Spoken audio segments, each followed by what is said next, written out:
Alright, so once again, Marvel puts out a trailer right before I go to work. So, yeah, what is this? The third time? Like, we had Shang-Chi, we had Venom.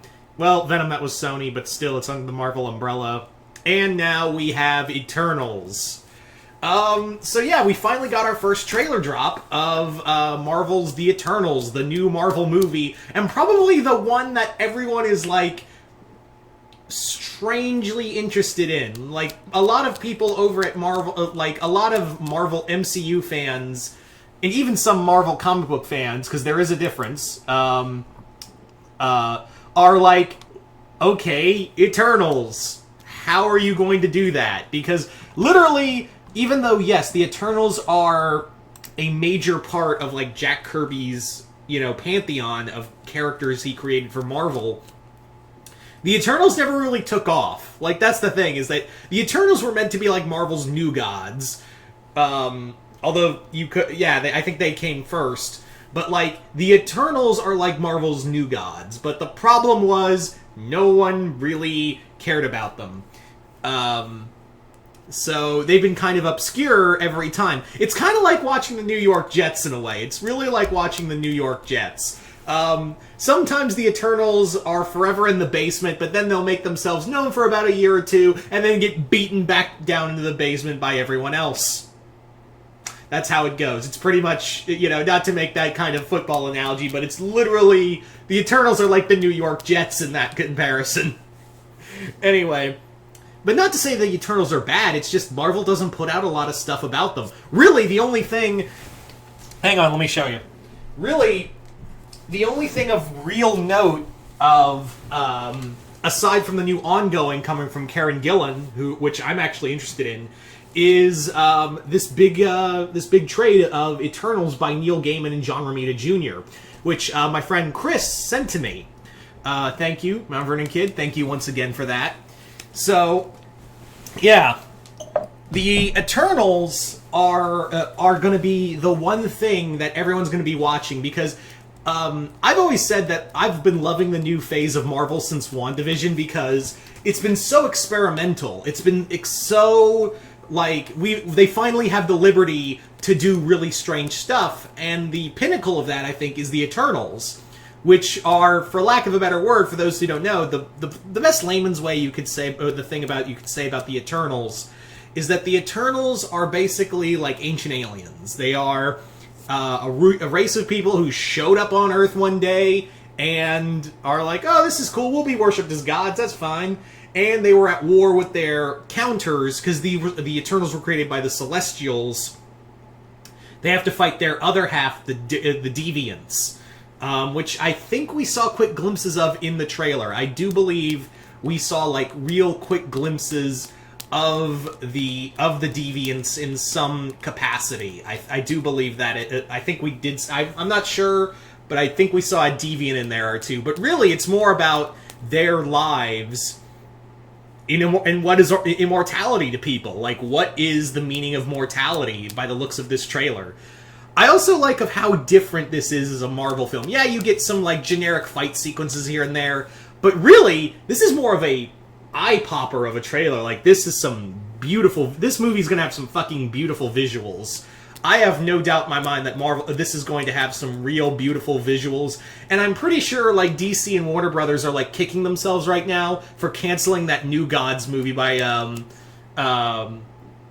yeah, I'm still not over that. I'm still not over that, Warner Brothers. I knew it. The moment the Snyderverse, the moment the Zack Snyder cut got released, I knew those other movies were going to be thrown under the bus, because I knew you were going to, cater to the major crowd. While I was like, oh, the Snyder cut is cool, but sadly we'll never get anything, and that's fine. So yeah, the moment I even called it, like, yeah, the moment this movie gets released, everyone's going to be demanding the Snyderverse back. And Warner Brothers caved to that, which I didn't want. And now we have So Long New Gods movie. I was all excited for that, too. Anyway, so at least we're still getting Eternals, which, again, it looks like so much like not a Marvel movie. Like, they have to remind you at the end by bringing up Captain America and Iron Man at the end. They don't show them. They just mention, hey, now that Iron Man and Captain America are gone, who's going to lead the Avengers? It's like, oh shit, that's right, this is a Marvel movie. That's cool. Like, again, I really love how experimental everything is becoming for the Marvel movies. And even the creator of the director of the movie said, yeah, this is going to be like the big changing moment for Marvel and really be like a big defining moment. So I'm interested, and I'm wondering because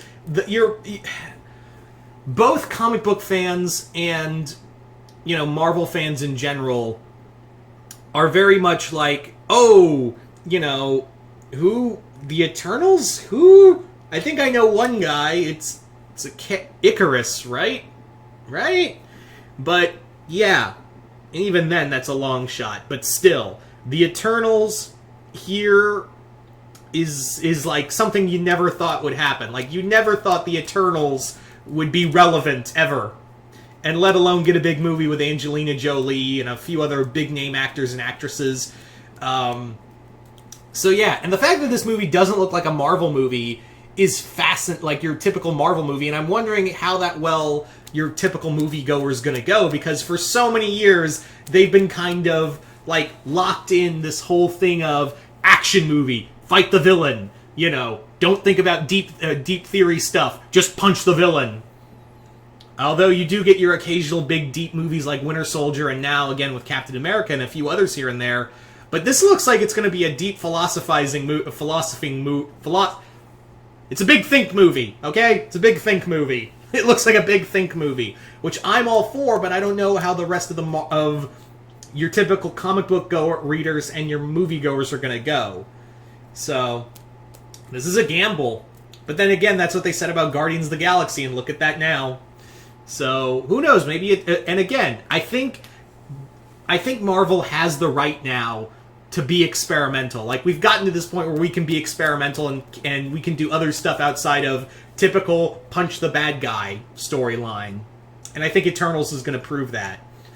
So, let's keep our fingers crossed for this one. So you guys tell me in the comments below, what did you guys think of the Eternals? Did you guys like it? Did you guys are you guys worried? Do you guys not like the trailer? What do you think of the storyline?